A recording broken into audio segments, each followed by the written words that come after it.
ವಿದ್ಯುತ್ ಖಾಸಗೀಕರಣ ಮಾಡುವ ವಿಚಾರಕ್ಕೆ ಸಂಬಂಧಿಸಿದಂತೆ ಇದೀಗ ತುಮಕೂರು ನಗರದ ಬೆಸ್ಕಾಂ ಕಚೇರಿ ಮುಂಭಾಗ ಇದೀಗ ನೌಕರರು ಒಂದು ಸಭೆಯನ್ನು ನಡೆಸುವುದರ ಮೂಲಕವಾಗಿ ಅಸಮಾಧಾನವನ್ನು ವ್ಯಕ್ತಪಡಿಸಿದ್ದಾರೆ. ವಿದ್ಯುತ್ ಖಾಸಗೀಕರಣ ವಿರೋಧಿಸಿ ನೌಕರರಿಂದ ಆಕ್ರೋಶ ವ್ಯಕ್ತವಾಗಿರುವಂತಹದ್ದು.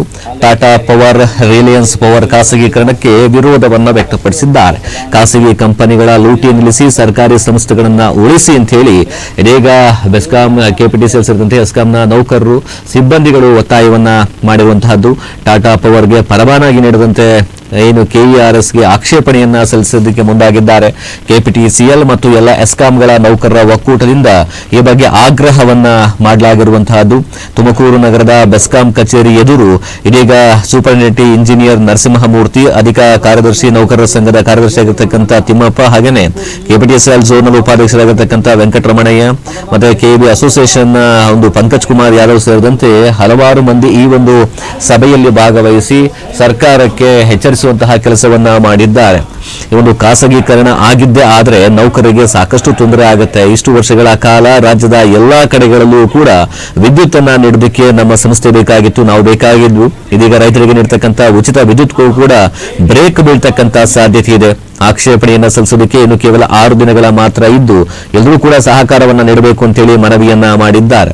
ಅರ್ಜಿ ಸಲ್ಲಿಸಿದ್ದರ ವಿರುದ್ಧವಾಗಿ ಅಸಮಾಧಾನ ಕೂಡ ವ್ಯಕ್ತವಾಗಿದೆ. ಎಲ್ಲರೂ ಕೂಡ ಇಡೀ ರಾಜ್ಯದಲ್ಲಿ ಎಲ್ಲಾ ನೆಟ್ವರ್ಕ್ಗಳನ್ನ ಕೂಡ ಕೊಟ್ಟಿದ್ದೇವೆ, ನಮ್ಮ ನೆಟ್ವರ್ಕ್ಗಳಿಗೆ ಒಂದಿಷ್ಟು ಚಾರ್ಜಸ್ ಅನ್ನ ಕಟ್ಟಿ ಅವರು ಬಳಸ್ಕೊಳ್ಳೋದಕ್ಕೆ ಮುಂದಾಗ್ತಾ ಇದ್ದಾರೆ. ಆರಂಭದಲ್ಲಿ ಕಡಿಮೆ ದರಕ್ಕೆ ನೀಡ್ತಾರೆ, ನಂತರ ಅದರ ದರವನ್ನ ಹೆಚ್ಚು ಮಾಡಿ ದುಪ್ಪಟ್ಟನ್ನ ಮಾಡಿ ಆ ಮೂಲಕವಾಗಿ ಜನಸಾಮಾನ್ಯರಿಗೆ ಹೊರೆ ಮಾಡೋದ್ರಲ್ಲಿ ಯಾವುದೇ ಅನುಮಾನ ಇಲ್ಲ ಅಂತ ಹೇಳಿ ಇದೀಗ ಸ್ಪಷ್ಟನೆಯನ್ನ ಕೊಟ್ಟಿರುವಂತಹದ್ದು. ಯಾವುದೇ ಕಾರಣಕ್ಕೂ ಖಾಸಗೀಕರಣ ಮಾಡೋದಕ್ಕೆ ಬಿಡುವುದಿಲ್ಲ ಅಂತ ಹೇಳಿ ಇದೀಗ ಬೆಸ್ಕಾಂ ಹಾಗೆ ಎಸ್ಕಾಂ ಸೇರಿದಂತೆ ಕೆಪಿಟಿಸಿಎಲ್ನ ಸಿಬ್ಬಂದಿಗಳು ಆಕ್ರೋಶ, ಅಸಮಾಧಾನವನ್ನ ವ್ಯಕ್ತಪಡಿಸಿದ್ದಾರೆ. ಕಾರಣ ಟಾಟಾ ಕಂಪನಿಯವರು ಈಗಾಗಲೇ ಕೆಆರ್ಇಸಿನಲ್ಲಿ ನಾವು ಸಹ ವಿದ್ಯುತ್ ಸರಬರಾಜನ್ನು ಪ್ಯಾರಲಲ್ ಆಗಿ ಗ್ರಾಹಕರಿಗೆ ಮಾಡ್ತೀವಿ ಅಂತ ಒಂದು ಅರ್ಜಿ ಸಲ್ಲಿಸಿದ್ದಾರೆ. ಆ ಅರ್ಜಿ ಸಲ್ಲಿಸಿ ಅದು ಖಾಸಗೀಕರಣಕ್ಕೆ ಎಡೆ ಮಾಡಿಕೊಡ್ತಾ ಇದೆ ಅಂತೇಳಿ ಇವತ್ತು ಎಲ್ಲ ನಮ್ಮ ಒಕ್ಕೂಟದ ಸಂಘದ ಪದಾಧಿಕಾರಿಗಳು, ನೌಕರರು ಬಂದು ಇವತ್ತು ಇಲ್ಲಿ ಪ್ರತಿರೋಧವನ್ನು ಒಡ್ಡಿದ್ದಾರೆ. ಇದು ಈ ಟಾಟಾ ಕಂಪನಿಯವರು ಅರ್ಜಿ ಸಲ್ಲಿಸಿದ್ದು 23ಕ್ಕೆ ಲಾಸ್ಟ್ ಡೇಟ್ ಆಗ್ತಾ ಇದೆ. 23 ಒಳಗಡೆ ನಾವು ಆಕ್ಷೇಪಣೆಗಳು ಕೆಆರ್ಇಸಿ ಆಫರ್ ಮಾಡಿದೆ. ಆಕ್ಷೇಪಣೆಗಳನ್ನ ಅವರು ಹಿಯರ್ ಮಾಡಿ ಟಾಟಾ ಕಂಪನಿಯವ್ರಿಗೆ ಅಪ್ರೂವಲ್ ಕೊಡಬೇಕಾಗುತ್ತೆ. ಈ ನಮ್ಮ ರಾಜ್ಯದಲ್ಲಿ ಏನು ಮಾಡ್ತಾ ಇದ್ದಾರೆ, ಈಗ ನಮ್ಮ ಎಂಟೈರು ನೌಕರರು ನಾವು ಏನು ನೆಟ್ವರ್ಕ್ ಇಷ್ಟು ದಿವಸ ಬಳಸಿದ್ದೀವಿ, ನಾವೇ ಎಲ್ಲ ನಿರ್ಮಾಣ ಮಾಡಿ ಆ ನೆಟ್ವರ್ಕನ್ನು ಕೊಟ್ಟು ಇವತ್ತು ಅವರು ನಮ್ಮ ನೆಟ್ವರ್ಕ್ಗೆ ಒಂದಷ್ಟು ಚಾರ್ಜಸ್ ಕಟ್ಬಿಟ್ಟು ಅವ್ರು ಪ್ಯಾರಲಲ್ ಆಗಿ ಕೆಲವು ಗ್ರಾಹಕರಿಗೆ ಕಡಿಮೆ ರೇಟ್ನಲ್ಲಿ ವಿದ್ಯುತ್ನ ಫಸ್ಟ್ ಆಫರ್ ಮಾಡ್ತಾರೆ. ಯಾರ್ಯಾರು ಗ್ರಾಹಕರು ಅವ್ರ ಮೂಲಕ ಸರಬರಾಜು ತೊಗೊತಾರೆ ಅವ್ರನ್ನ ಅಟ್ರಾಕ್ಟ್ ಮಾಡ್ತಾರೆ. ಏನು ಈ ಜಿಯೋದವರೆಲ್ಲ ನಮ್ಮ ಸಿಮ್ಮುಗಳು ಫ್ರೀ ಕೊಟ್ಟು ಅಟ್ರಾಕ್ಟ್ ಮಾಡಿದ್ರೆ ಆ ಥರ ಅಟ್ರಾಕ್ಟ್ ಮಾಡ್ತಾರೆ. ಮುಂದಿನ ದಿನಗಳಲ್ಲಿ ನಾವು ಈಗಾಗಲೇ ಎಲ್ಲನೂ ಹೇಳಿದ್ದ ರೀತಿಯಲ್ಲಿ ಅವ್ರು ಅಟ್ರಾಕ್ಟ್ ಮಾಡಾದ್ಮೇಲೆ ಇವತ್ತು ನಾವು ನೋಡ್ತೀವಿ ಖಾಸಗಿ ಕಂಪ್ನಿಯವರು ಒಂದು ಗೌರ್ಮೆಂಟಿಂದ ಭಾಗ ಆಯಿತು ಅಂತಂದರೆ ಬಡ ಬಗ್ಗರು ಅಥವಾ ರೈತಾಪಿ ಜನಗಳು ಆ ವರ್ಗಕ್ಕೆ ಭಾಳ ಕಷ್ಟಕರ ಪರಿಸ್ಥಿತಿಗಳೂ ಸಹ ಬರಬಹುದು.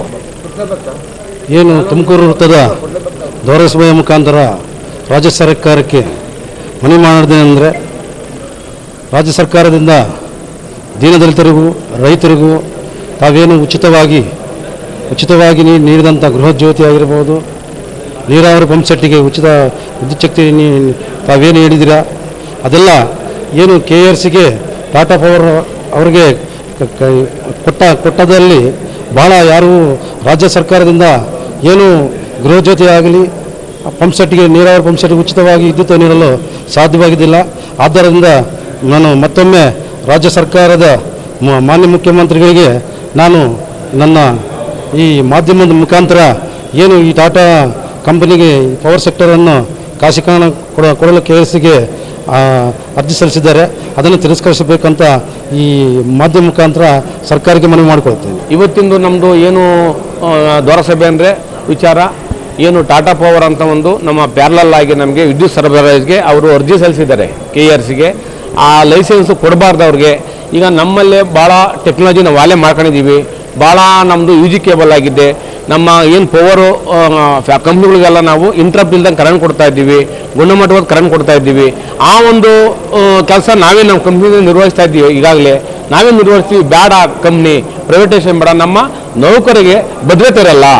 ಆ ಒಂದು ಗೊತ್ತರಲ್ಲ, ಹಿಂದೆ ಪ್ರೈವೇಟೈಸೇಷನ್ ಅಂದರೆ ಏನು, ನಮ್ಮ ಗೌರ್ಮೆಂಟು ರಾಜ್ಯ ಸರ್ಕಾರ ಅಧೀನದಲ್ಲಿರೋಂಥ ನಮ್ಮ ಸಂಸ್ಥೆ, ಇದು ರಾಜ್ಯ ಸರ್ಕಾರದ ಅಧೀನದಲ್ಲಿರಬೇಕು. ಅದನ್ನು ಬಿಟ್ಟು ನಾವು ಬೇರೆ ಕಂಪ್ನಿ ಮಾಡೋಕ್ಕೆ ಯಾವುದೇ ಕಾರಣಕ್ಕೂ ನಾವು ಬಿಡೋದಿಲ್ಲ. ಸಂಘ ಇವತ್ತು ನೌಕರರ ಸಂಘ ಇವತ್ತು ಉಗ್ರ ಹೋರಾಟ ಮಾಡ್ತೀವಿ. ಏನಾದ್ರು ಕೊಟ್ಟರೆ ಇದು 100% ಉಗ್ರ ಹೋರಾಟ ಮಾಡ್ತೀವಿ. ಈ ಖಾಸಗೀಕರಣ ಹೋಗೋವರೆಗೂ ನಾವು ಬಿಡೋದಿಲ್ಲ ಅಂತ ನಾನು ಉಪಾಧ್ಯಕ್ಷ ಹೇಳಕ್ಕೆ ಇಷ್ಟಪಡ್ತೀನಿ.